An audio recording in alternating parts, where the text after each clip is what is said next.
د بلوچستان اسمبلی مخته د روغتیا او د تعلیم د څانګې کارکونکي احتجاج کوي. که څه هم صوبایي حکومت وایي چې په بجټ کې د سرکاري ملازمینو لپاره تر 14 ګریډو پورې 25%، تر 18 ګریډه پورته 22 او د پنشن شویو خلکو لپاره 15% اضافه کړې ده. حکومت وایي چې په بلوچستان کې د ملازمینو مجموعي شمېره 3,19,000 ده. په تنخواګانو او په پنشن کې له زیاتوالي څخه پر خزانه باندې له 28 څخه تر 90 ارب روپۍ فشار راځي. نن سبا چې د مهنګاي ورځ په ورځ بړاویږي او دغه چې د زموږ سیلډیانې ټیک دی هلته بړاو کړل، موږ خوشحاله سو، لیکن واپس په موږ باندې ټیکسونه ولګولې. موږ خدمت کوو، موږ خو کاروبار نه کوو. د صوبایي حکومت لخوا 11 یونیورسټیانې چې له مالي بحران سره مخامخ دي 15 ارب روپۍ ځانګړې سوي دي. د پوهنتون استادان وایي چې دوی د 10 ارب روپۍ غوښتنه کړې وه.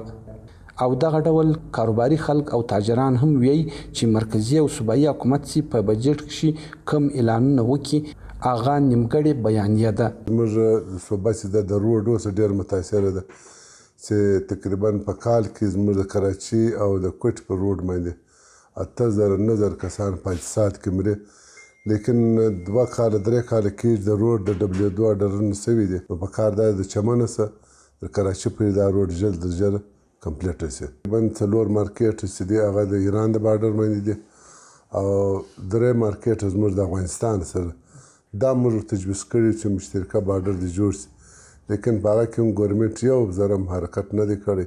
د بجټ پر مهال د صوبایي اسمبلی غړي اسد بلوچ واک اوټ کړی وو او ویلي وو چې دا بودیجه موږ ردوو.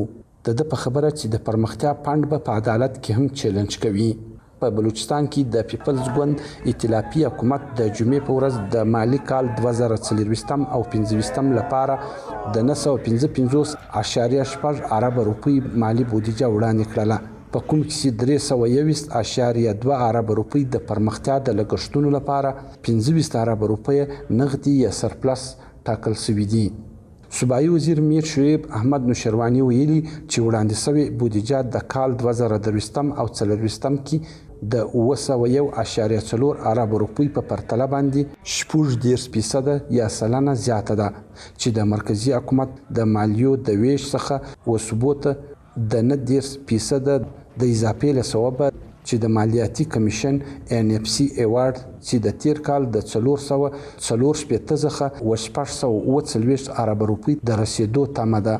حکومت وایي چې د پرمختیا سکیمونو لپاره د بهرنۍ پروژو مرستې د روان کال لپاره 12 ارب څخه زیاتې دي. د صوبې په جاري اخراجاتو کې د 40% د زیاتوالي سره اوس 1540 ارب روپۍ ته لوړ شوی دی. د پرمختیا لپاره د تیر کال 314 ارب څخه 321 ارب روپۍ ښودل شوي دي. د تعلیم د پرمختیا لپاره 12 ارب روپۍ او د غیر ترقیاتي خرڅونو لپاره 114 ارب روپۍ چې ټوله 140 ارب روپۍ راځي.